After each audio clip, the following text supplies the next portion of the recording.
भारत में corona virus के नए केस में उछाल देखा जा रहा है। आपको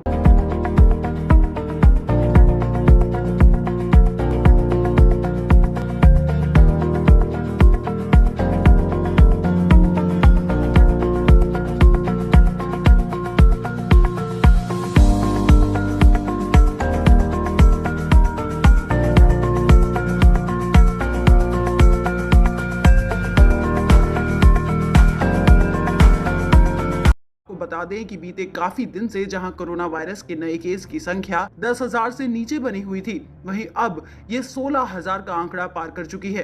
केंद्रीय स्वास्थ्य मंत्रालय के अनुसार बीते 24 घंटे में 16,764 नए मामले सामने आए और 7,585 लोग कोरोना वायरस से ठीक हुए।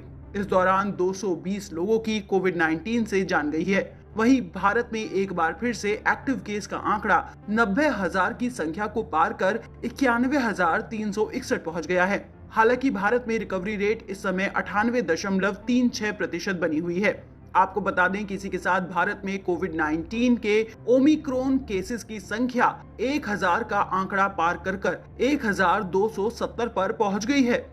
न्यूज एजेंसी एएनआई के मुताबिक महाराष्ट्र वो राज्य है जहां पर कोरोना वायरस के नए वेरिएंट ओमिक्रॉन के सबसे अधिक 450 मामले हैं। इसके बाद दिल्ली में 320, केरल में 109, गुजरात में 97, राजस्थान में 69, तेलंगाना में 62, तमिलनाडु में 46, कर्नाटक में 34, आंध्र प्रदेश में 16, हरियाणा में 14, उड़ीसा में 14, वेस्ट बंगाल में 11, मध्य प्रदेश में 9, उत्तराखंड में 4, चंडीगढ़ में 3, जम्मू कश्मीर में 3, अंडमान निकोबार में 2, उत्तर प्रदेश में 2, गोवा, हिमाचल प्रदेश, लद्दाख, मणिपुर और पंजाब में एक मामले सामने आए हैं। इस तरह से भारत में कोरोना वायरस का न्यू वेरिएंट ओमिक्रॉन 23 राज्यों व केंद्र शासित प्रदेशों में फैल चुका है। जहां भारत में ओमिक्रॉन केसेस 1,270 हैं, तो वहीं अब तक इनमें से 374 लोग ओमिक्रॉन से ठीक हो चुके हैं।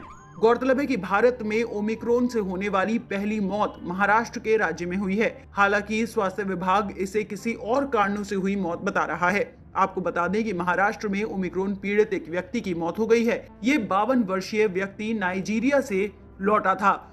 राज्य के स्वास्थ्य विभाग ने बताया कि 28 दिसंबर को दिल का दौरा पड़ने से उसकी मौत हो गई।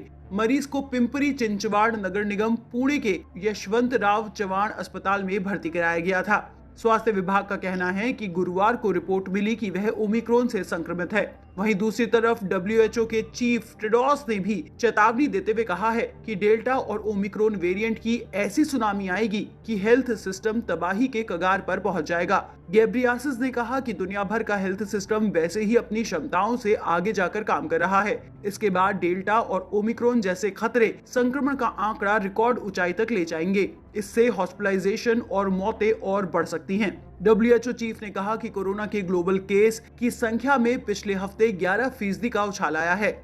वहीं दूसरी तरफ डब्ल्यूएचओ की चीफ साइंटिस्ट सौम्या स्वामीनाथन ने कहा है कि मौजूदा वैक्सीन ओमिक्रॉन के खिलाफ अभी भी प्रभावी है। ऐसा इसलिए क्योंकि शरीर में मौजूद टी सेल इम्यूनिटी नए वेरिएंट का मुकाबला करने में सक्षम है। हालांकि अलग अलग वैक्सीन का अलग अलग प्रभाव है। उधर दूसरी तरफ भारत में भी नए साल के जश्न पर पाबंदियां लगा दी गई हैं। आपको बता दें, कई राज्यों ने रात को कर्फ्यू का ऐलान किया है। इसलिए घर से बाहर जाने से पहले अपने राज्य के कोविड-19 प्रोटोकॉल को ध्यान से पढ़ लें।